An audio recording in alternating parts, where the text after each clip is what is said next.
Hey gamers, Rick here with Game Trade Media. We are still here at PAX Unplugged on the vendor floor in the dealer hall. I've got Pete here from AEG, or Alderac Entertainment Group, right? Yep. And you are the designer of Tiny Towns, Yep. correct? But before we get into that, how's the show been for you? It's been great. It's been a blast. Been playing a lot of Tiny Towns, meeting a lot of folks, so it's been a great time, yeah. How's the reception been on it? It's been positive. So this is my first game design. It's been a dream. So Nice. people have really enjoyed it. I'm glad you're here to show us all about it, so let's get right to it. Alrighty. So in Tiny Towns, you are the mayor of a tiny town, represented by this 4x4 grid. All right. And you are going to be placing resources in sort of Tetris-like shapes to make these buildings here. So each round you've got 7 different buildings available. These will be different from round to round. Right. And so if you want to make a cottage, for example, you would need to take these resources and put them in a shape to match the cottage card.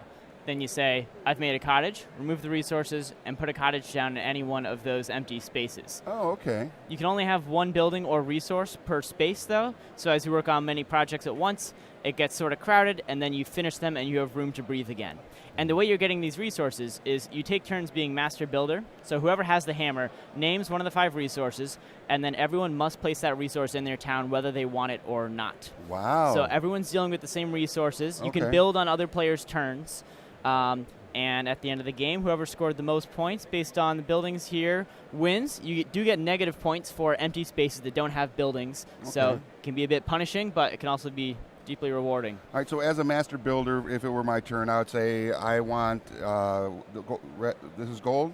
Or Yellow, you can say, yep. Yeah, I want yellow resources, so we all have to take a yellow resource Yes. and place it somewhere on our thing. Yep, and sometimes you don't have a plan. You're like, well, okay, I guess I'll start working on a farm. I don't have one of those yet. So each resource is going to show up on at least 2 different buildings, so you always have some choices. And so with the cards, though, the cards are laid out and everybody has access to them? Yes, everyone has access. They don't go away when anyone builds them. These are the cards that are available in this particular game. So there's 4 cards for each building type. So this is one of the industry types. Okay. This is factory, and there's 3 other ones as well.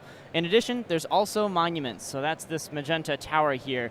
This is a special building that each player has access to. So everyone has only 1 monument, and they can choose to build it. If they do, it's going to give them a new way to score, a new ability throughout the game. Well, and let me go ahead and take a look at this Sure. here, Barrett Castle. Yep. Go ahead and take a look at that. So as he was saying, there's a design on the bottom here that you have to make on your grid to build the thing. Just like one of the public buildings, yes. But that's a lot of space that you're taking up. That's a lot. It's a lot of stuff, but the monuments do some cool things, and it makes everyone's strategy a bit different. Okay. So you have all these other tokens out here. So this is obviously the monument token, yeah? that's the monument. And Yep. what are the other ones that we see here? So the name will depend on the card, but with this particular setup, the factory is this one here. The tavern is going to be this one over here. A theater looks like this. Farm looks like this with the silo.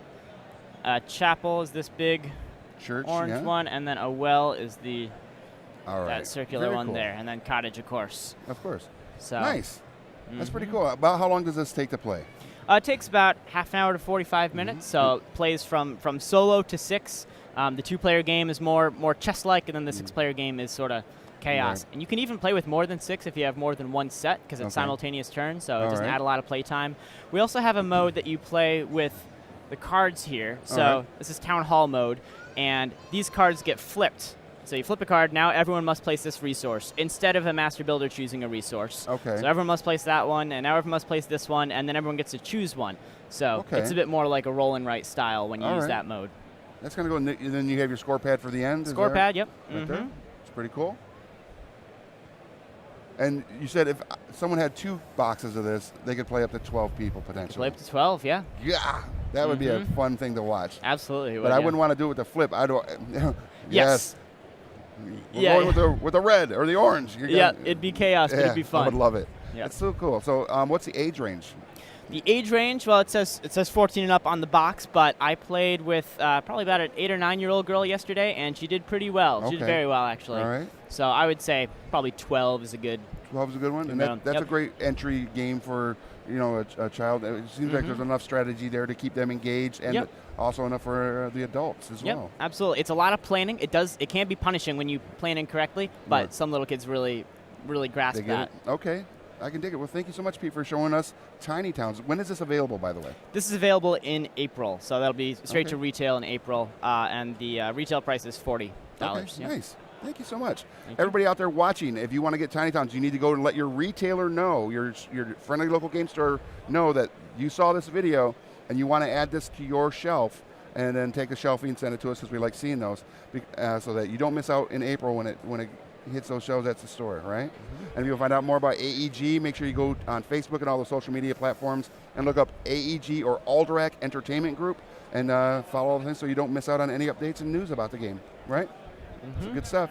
Pete, thanks so much. Enjoy you the very rest of the much. show. And Thank everybody you. else out there, Rick here with Game Trade Media. We'll be back real soon. Check out all this cool other stuff we do.